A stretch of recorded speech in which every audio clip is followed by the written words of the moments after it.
नमस्कार। आज हम एक बहुत ही गहरे विषय पर बात करने जा रहे हैं। हाँ, बिल्कुल। हमारे पास एक स्रोत है, ब्रह्म ही अमृतत्व का एकमात्र मार्ग। ततो यदुत्तरम तरूपमनामयम ये एतत् विदुर अमृतास्ते भवन्त्यथा इतिरे दुःखमेवापयन्ति। आज हम इसी श्लोक पर थोड़ी गहराई से बात करेंगे। ये श्लोक सुभाषितानि संग्रह से है, अध्याय 5, और श्री श्री आनंद मूर्ति जी ने इसे नान्या पंथा विद्यते अनाया, मतलब मुक्ति का कोई और रास्ता नहीं, इस विषय को समझाते हुए बताया है। तो चलिए समझने की कोशिश करते हैं कि ये श्लोक ब्रह्म, अमरता और दुख के बारे में क्या कह रहा है। बिल्कुल, श्लोक का सार बहुत स्पष्ट है। जो उस परम तत्व को जान लेते हैं, वो तत्व जो कार्य कारण से परे है, सबसे श्रेष्ठ है, जिसका कोई रूप नहीं, और जो क्लेश रहित है, जिसे यहाँ अनामयम कहा गया है। अनामयम, हाँ। जी, तो जो उसे जान लेते हैं वो अमर हो जाते हैं, मतलब जन्म मृत्यु के चक्कर से बाहर। और जो नहीं जानते, और जो उसे इस रूप में नहीं जान पाते, वो बस दुख ही पाते रहते हैं। और ये स्रोत मतलब सीधे मुद्दे पर आता है, मुक्ति या अमरता। और वो परम सत्य क्या है जिसे ब्रह्म कहते हैं। सही। मजे की बात यह है कि स्रोत कहता है भाई इसे जानने का बस एक ही तरीका है, बाकी सब रास्ते वो कहते हैं दुख की तरफ ले जाते हैं। हाँ, ये एक बड़ा दावा है। तो चलिए इसे खोलकर देखते हैं जरा। स्रोत हमें शुरुआत करने को कहता है कारण कारण के सिद्धांत से। कार्य कारण, हाँ, बिल्कुल बुनियादी। जैसे हम कोई चीज देखते हैं, कोई कार्य, और फिर उसके पीछे का कारण ढूंढते हैं। सही। फिर उस कारण का भी कारण, ये सिलसिला मतलब आखिर रुकेगा कहाँ? यही मूल प्रश्न है। स्रोत एक बड़ा ही स्वादिष्ट उदाहरण देता है, रसगुल्ले का। हाँ, रसगुल्ला। उसका कारण दूध, दूध का कारण गाय। वाह, ये कार्य कारण की श्रृंखला तो सोच को वाकई खींच ले जाती है। बिल्कुल। एक के पीछे एक कड़ी जुड़ती जाती है। बिल्कुल। लेकिन फिर सवाल ये उठता है, जब हम सोचते सोचते ऐसी जगह पहुंचते हैं जहां सोच रुक जाती है, जहां एक ऐसा पहला कारण मिले जिसका कोई पिछला कारण ना हो, वो क्या है? देखिए, स्रोत के अनुसार यही अंतिम स्वयं सिद्ध तत्व, जिसका कोई पिछला कारण नहीं है, हाँ, वही ब्रह्म है। ब्रह्म। और उसे अरूपम नामयम कहा गया है। अरूपम नामयम मतलब जिसका कोई रूप नहीं है और जो हर दोष या कमी से परे है, बिल्कुल शुद्ध। वाह। और सबसे क्रांतिकारी बात जो स्रोत कहता है, हाँ। वो ये कि जो इस ब्रह्म को इसी निराकार बिना कारण वाले स्वभाव में जान लेता है, वही अमरता पाता है, अमृत तत्व। बिना रूप और बिना कारण वाला तत्व, इसको समझना ही अपने आप में एक बड़ी चुनौती लगती है तो लेकिन स्रोत को चेतावनियां भी देता है उन रास्तों के बारे में जो यहाँ तक नहीं पहुँचाते। बिल्कुल, और ये बहुत महत्वपूर्ण बात है।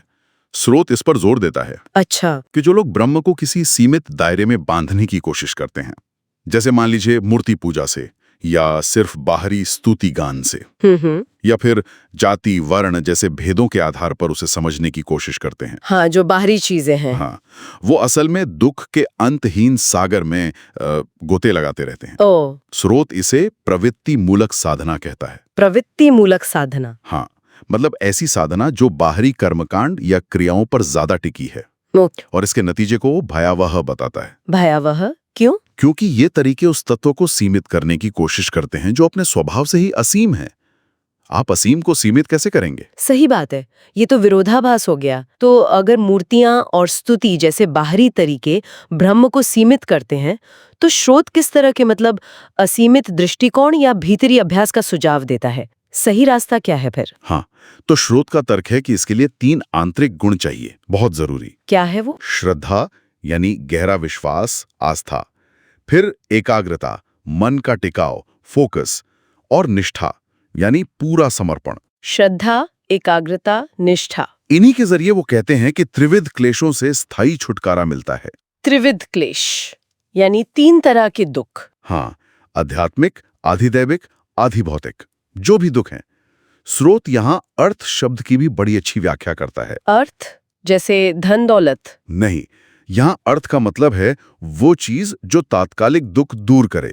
जैसे भूख लगी तो अन्न अर्थ है, कोई रोग हुआ तो औषधि अर्थ है। अच्छा, यानी अस्थायी समाधान। बिल्कुल, यहाँ ध्यान देने वाली बात यही है, अर्थ सिर्फ एक अस्थायी राहत है।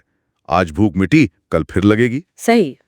इसके बिल्कुल विपरीत ब्रह्म ही एकमात्र स्थायी समाधान है, परमानेंट सॉल्यूशन, स्थायी। जो भवव्याधि यानी इस दुनिया में जन्म मृत्यु के चक्र से जुड़ा जो मूल रोग है उससे पूरी तरह मुक्ति दिलाता है। पूरी तरह? और सिर्फ मुक्ति नहीं बल्कि उसके दोबारा होने की संभावना को ही जड़ से मिटा देता है। वाओ, ये तो बहुत बड़ी बात है। इसीलिए उपनिषद का वो प्रसिद्ध वाक्य है, नान्यः पंथा विद्यते यनाय। नान्यः पंथा विद्यते यनाय। यानी मुक्ति के लिए इसके सिवा कोई दूसरा रास्ता है ही नहीं। ये मन की हर उलझन, हर विकृति की एकमात्र पक्की दवा है। तो मतलब सार ये निकलता है कि सच्ची मुक्ति, वो अमरता किसी बाहरी कर्मकांड या सीमित सोच से नहीं मिलेगी, नहीं, बल्कि उस निराकार, अकारण, असीम परम सत्य ब्रह्म को उसकी असली प्रकृति में गहराई से समझने से मिलेगी। बिल्कुल सही, समझ ही कुंजी है। और ये समझ जीवन के दुखों का हमेशा के लिए अंत कर सकती है। ये तो एक बहुत ही आशावादी और सकारात्मक संभावना लगती है ही। और इस पर आगे सोचने के लिए एक बात ये हो सकती है हाँ, कि इस स्रोत में जो ये गुण बताए गए, श्रद्धा, एकाग्रता, निष्ठा, अगर हम इन्हें अपने रोजमर्रा के जीवन में उतारने की कोशिश करें तो हमारी चुनौतियों से निपटने के तरीके और हमारी अपनी समझ पर इसका क्या असर पड़ेगा, भले ही हमारा अंतिम लक्ष्य ब्रह्म ज्ञान न भी हो। हाँ, ये गुण तो वैसे भी जीवन में बहुत काम के हैं। बिल्कुल। और ये सोचना भी जरूरी है कि हम जीवन की मुश्किलों के लिए क्या ढूंढ रहे हैं, स्थायी समाधान या सिर्फ वो अस्थायी अर्थ, मतलब फौरी उपाय। ये वाकई सोचने वाली बात है। स्थायी समाधान बनाम अस्थायी राहत, बहुत गहरा।